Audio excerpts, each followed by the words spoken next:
Hey guys, today we're going to be answering another set of producer questions, and this is something that a lot of producers I think get hung up on, just like many of the other ones, is building a studio. What do you really need to create music? When you're trying to build out a studio, if you think that's necessary, what are the things that you should really be looking into? What are the things that are the most important? We're going to talk about that in today's video, so let's get to it. So,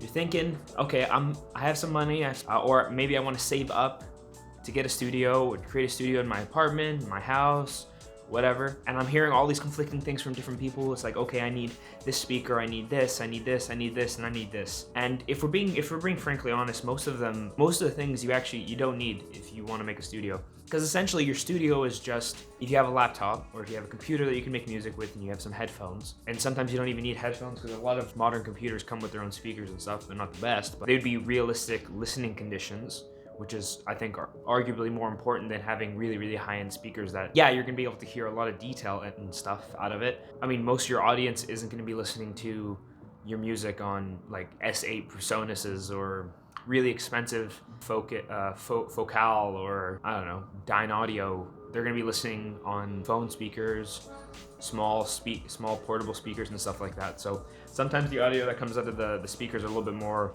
accurate of a representation of what your music should probably sound like. Anyway, so in reality, let's start off with the base that you only need a computer and headphones probably. Beyond that, you might want to consider getting yourself a microphone.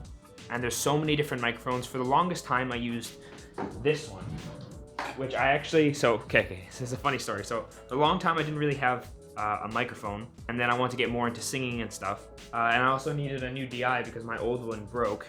And so I'm like, okay, well, I need to go get a DI. And so I found this deal on Craigslist, and the guy had the UR22 Mark II, the amp, which I ended up getting headphones for, so it would work. That arm that we have there, and then the newer NW700. And it's not a crazy microphone, but you can pick this up with the boom arm on Amazon for I think like 24 bucks. And yes, it's not incredible, but most of my stuff has a lot of effects on it, so it doesn't really matter. I ended up upgrading to the M81 Telefunken, and that thing is really, really cool, but it's like when you're just learning off, it's okay to you don't have to get really, really incredible gear. I think it's even more valuable if you start off with lower end and then learn to be really proficient, because then you're gonna have to make something cheap sound really nice. You're gonna have to really get creative with your kind of stuff. So I would say order of it, computer, you got some headphones maybe, and Apple headphones come with a lot of iPhones, or at least they used to, and then a microphone, and then maybe speakers. But the thing with speakers is that it's so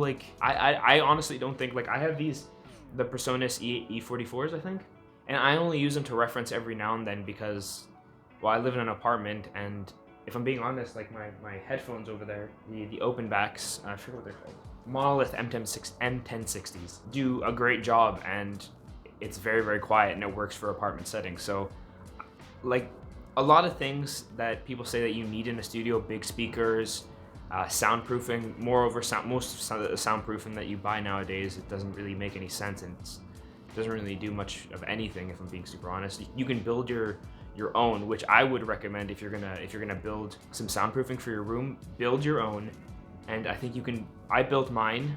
I don't have it in this room. I have it at the studio in Railtown. Each of them ended up costing me about 25 bucks, but they're really, really good.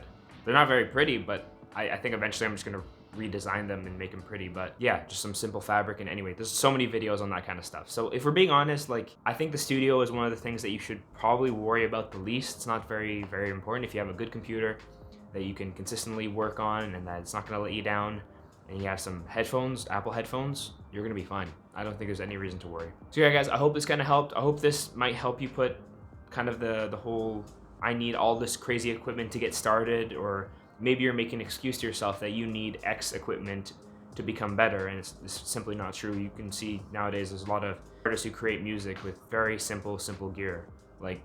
Billie Eilish used the blue microphone sitting on her bed and her room wasn't sound treated when they were doing it, and they were just recording right into the thing. So it's not really about the gear. It's never about the gear. It's more about the creativity that you can express and the things that you learn, which are the important parts. So hope this helps, guys, and I will see you on Friday for the next video. Peace.